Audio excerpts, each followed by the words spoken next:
Hello, അസ്സാം വലൈക്കും. Saudi അറേബ്യയിലെ ഫാമിലി വിസിറ്റേഴ്സ്, അതായത് മൾട്ടിപ്പിൾ ഓപ്പൺ ആയ സമയത്ത് പല ആളുകളും വിസ എടുത്ത് വെച്ചിട്ടുണ്ടാവും. ഓക്കെ, അവരുടെ കാര്യം എന്താണെന്ന് പല ആളുകളും ചോദിച്ചിട്ടുണ്ടായിരുന്നു. ഞാൻ ഇന്ന് ചെക്ക് ചെയ്തിട്ടുണ്ടായിരുന്നു നമ്മുടെ മോഫയുടെ സൈറ്റിൽ. നിങ്ങൾക്കും ചെക്ക് ചെയ്ത് നോക്കാം. ഇക്കാമ നമ്പറും അതേപോലെ തന്നെ തലബ് നമ്പറും കൊടുത്തതിന് ശേഷം നിങ്ങളൊന്ന് ചെക്ക് ചെയ്ത് നോക്കാം. ഞാൻ ചെക്ക് ചെയ്യുന്ന സമയത്ത് ആ രണ്ട് കോളങ്ങൾ, അതായത് number of TRIPS and length of visa, ഈ രണ്ട് കോളങ്ങളും ബ്ലാങ്കായി കിടക്കുകയാണ്.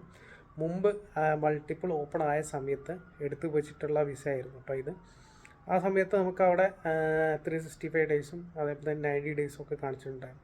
അപ്പോൾ ഇത് സ്റ്റാമ്പ് ചെയ്യാണ്ട് ഇങ്ങനെ വെച്ചിരിക്കുകയായിരുന്നു. കാരണം ഹജ്ജ് കഴിഞ്ഞതിന് ശേഷം സ്റ്റാമ്പ് ചെയ്യാം എന്നുള്ള രീതിയിലാണ് എടുത്തു വെച്ചിട്ടുണ്ടായിരുന്നത്.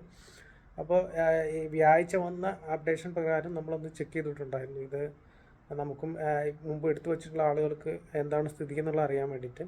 അപ്പോൾ അതിൽ നോക്കുന്ന സമയത്ത് അവർക്കും ഇതേപോലെ തന്നെയാണ് കാണുന്നത്. ഓക്കെ, അപ്പോൾ ഇതിൽ നമുക്ക് മനസ്സിലാക്കാൻ പറ്റുക ഈ നിയമം എല്ലാവർക്കും ബാധകമാണ്. നേരത്തെ എടുത്തു വച്ചിട്ടുള്ള ആളുകൾക്ക്, അത് സിംഗിൾ ആയിക്കോട്ടെ മൾട്ടിപ്പിൾ ആയിക്കോട്ടെ, മറ്റ് വിസകൾ, അതായത് ടൂറിസ്റ്റ് വിസ, ആ വിസകളൊക്കെ അതേപോലത്തെ വിസകളൊക്കെ തന്നെ ഈ ഒരു രൂപത്തിൽ തന്നെയാണ് കാര്യങ്ങൾ നടക്കുന്നത്.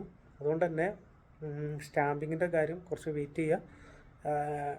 ഇപ്പം ഇതുവരെ കൊടുത്തിട്ടുള്ള ആളുകളത് വന്നു കഴിഞ്ഞാൽ നമുക്ക് പറയാൻ പറ്റും നമുക്ക് എത്ര എംബസിയിൽ നിന്ന് അതേപോലെ തന്നെ കോൺസുലേറ്റിൽ നിന്നൊക്കെ അടിച്ച് കിട്ടുന്നത് എത്ര ആണെന്ന് നമുക്ക് അറിയണമെങ്കിൽ അവർക്ക് വന്നതിന് ശേഷം നമുക്ക് പറയാൻ പറ്റും.